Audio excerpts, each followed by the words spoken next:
بسم اللہ الرحمن الرحیم۔ ایک دن ایک لڑکی ہمارے گھر آئی ملنے۔ اس کی چہرے پہ جو اداسی تھی اسے دیکھ کے مجھ سے رہا نہ گیا۔ میں اس سے پوچھ بیٹھی کیونکہ وہ ہنسنے کی ناکام کوشش کر رہی تھی۔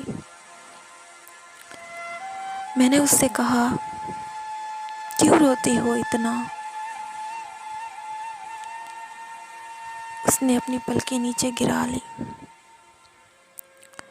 اور کہا، نہیں، میں کب روتی ہوں؟ میں نے کہا، پھر کیوں چھپاتی ہو آنکھوں کا پانی؟ اس نے کہا، اس لیے آنکھیں چھپاتی ہوں کہ میری آنکھوں کی سرخی کوئی دیکھ نہ لے۔ میں نے کہا، یہ سرخی بے وجہ تو نہیں؟ اس نے کہا، نہیں نہیں نہیں، میں نہیں روتی۔ میں نے سرخی کی وجہ پوچھی۔ اس کے دل کی آواز باہر نکلی کہ میں نہیں روتی، اور اس جملے سے صاف واضح ہو گیا کہ وہ بہت روتی ہے۔ پھر اس نے آنکھیں اوپر اٹھائیں تو اس کی آنکھیں پانی سے بھری ہوئی تھیں۔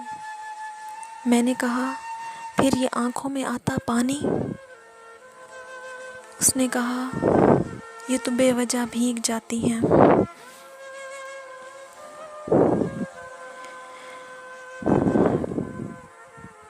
میں نے کہا، کوئی تو وجہ ہوگی۔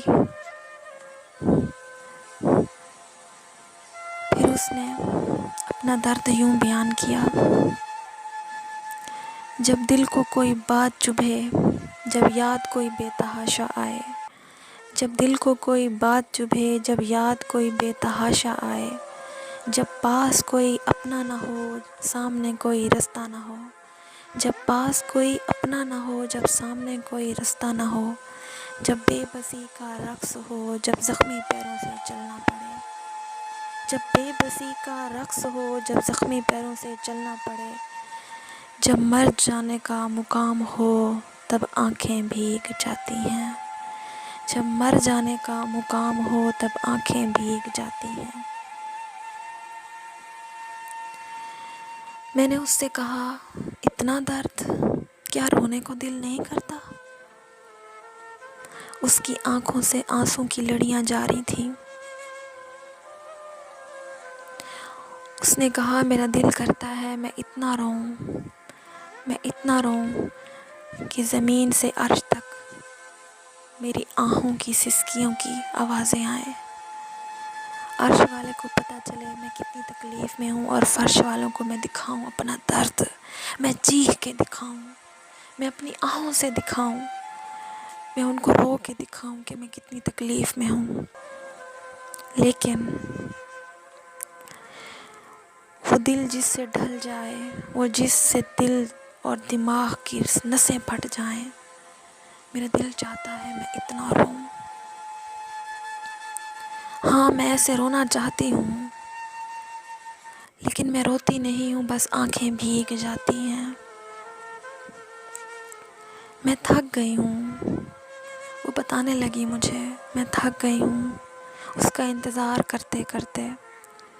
اس کو میسج کرتی ہوں، وہ جواب نہیں دیتا، اس کو میسج کرتی ہوں، وہ سین نہیں کرتا، اس کو میسج کرتی ہوں، میسج کر کے سو جاتی ہوں، سونا کہاں ہے، نیند نہیں آتی، رات کو اٹھ کے میسج کو چیک کرتی ہوں کہ اس نے دیکھا یا نہیں دیکھا، اس کو کال کرتی ہوں، وہ اٹینڈ نہیں کرتا، وہ مجھے جواب نہیں دیتا، اس کو آنے کا کہتی ہوں تو وہ آتا نہیں ہے۔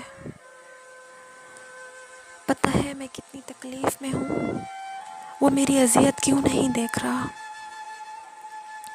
وہ میری اذیت کو کیوں نہیں جان پا رہا؟ وہ مجھے کیوں نظر انداز کر رہا ہے؟ وہ کیوں مجھے نظر انداز کرتا ہے؟ اس کا یوں نظر انداز کرنا ایک دن میری جان لے لے گا۔ اس کا یہ درد دیکھ کے میری اپنی آنکھوں میں آنسو آ گئے۔ میری اپنی آنکھیں بھیگ گئیں، کیونکہ اسے نہیں پتہ تھا کہ جسے وہ اپنا درد اور دکھ اور تکلیف بتا رہی ہے وہ خود بھی اس کرب سے گزر چکی ہے، اور یہ کرب، یہ تکلیف، یہ دکھ بہت اضطراب ہوتا ہے، بہت تکلیف دیتا ہے، بہت دکھ دیتا ہے، جب ہم سب کے ساتھ ہوتے ہوئے بھی اپنی آنکھوں کو بار بار صاف کر رہے ہوتے ہیں، جیسے وہ لڑکی کر رہی تھی۔ وہ ہمارے گھر بھی آ کے اس کو بھول نہیں پا رہی تھی۔ بات یہ نہیں ہے کہ وہ ہمارے گھر اس کو بھولنے کے لیے آئی تھی، مطلب اس کو کسی اور کے ہونے کا احساس بھی نہیں ہو رہا تھا، وہ ہر ٹائم اس کے ساتھ موجود تھا۔ میں نے اس سے کہا، اگر محبت کو امر کرنا چاہتی ہو تو اسے چھوڑ دو، کیونکہ وہ تمہیں چھوڑ کے جا چکا ہے، کیوں خود کو اتنی تکلیف میں رکھا ہوا ہے تم نے؟ محبت امر ہی تب ہوتی ہے جب بے تحاشا کسی کو چاہا جائے، لیکن اس کا انتظار نہ کیا جائے، اس کو انتظار کے بغیر چاہا جائے، تبھی مزہ ہے اس کو چاہنے کا، تبھی مزہ ہے اس کو چھوڑنے کا۔ اس لیے اپنی محبت کو امر کرنا چاہتی ہو تو ہجر کو اوڑھ لو۔ تب وہ بے تحاشا روئی، اور وہ آخری بار رو رہی تھی۔